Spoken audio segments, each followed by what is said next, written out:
Dégustation de la galette de Pierre Hermé à 38 €. Une galette au chocolat Gianduja avec également des petits éclats de fruits torréfiés sur le dessus de la galette que vous voyez juste ici, ainsi qu'un très beau feuilletage.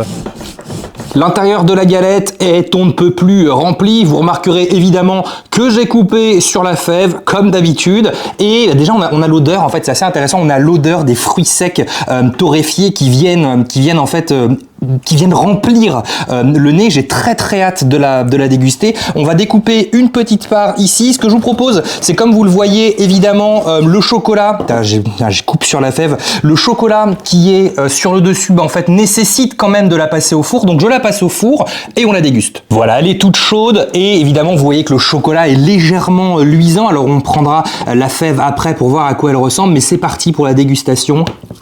Alors, on en met plein les doigts, mais il y a beaucoup de choses à dire sur cette galette. La première chose à dire, évidemment, c'est qu'on s'éloigne de la galette frangipane traditionnelle, dont la crème d'amande va être remplacée ici par cette crème de chocolat Gianduja, qui fonctionne très bien, qui est assez puissante, mais en même temps sans être trop amère. C'est toujours le risque avec du chocolat, mais ce qui fonctionne particulièrement bien, alors déjà, le feuilletage est vraiment nickel sur le côté de la galette, mais pour moi, l'énorme plus-value de cette galette, ce sont les fruits secs qui sont torréfiés sur le dessus de la galette. Ça apporte énormément de mâche, ça apporte de la texture, ça apporte du croustillant, ça apporte du goût. En fait, on a vraiment un goût qui va venir embaumer l'intégralité du palais, qui va desservir aussi le Gianduja, parce que ce qui pourrait être compliqué, c'est qu'en fait, ce côté torréfié des petits fruits secs viennent simplement annihiler, écraser le chocolat. Et je pense que là, justement, Pierre Hermé a fait un très bon choix, c'est de choisir le chocolat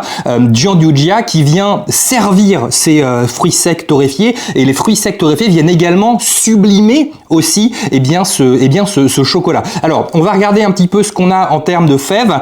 Bon, la fève est pas fameuse, je vais pas vous le cacher, bon c'est pas la plus belle fève à mon avis qu'on aura cette année. Par contre en termes de dégustation, certes on s'éloigne vraiment du truc traditionnel, mais alors des fruits secs dessus, c'est vraiment une merveille. Et je suis assez impressionné en manière générale, de toute manière, avec Pierre Hermé, parce que on le connaît Pierre Hermé notamment pour les macarons Pierre Hermé, et il a toujours réussi à faire que les textures soient extrêmement bien gérées. Je pense que c'est un pro de la texture, et là vraiment, là, il garde sa réputation. Vraiment, il garde sa réputation. C'est différent, mais c'est vraiment délicieux.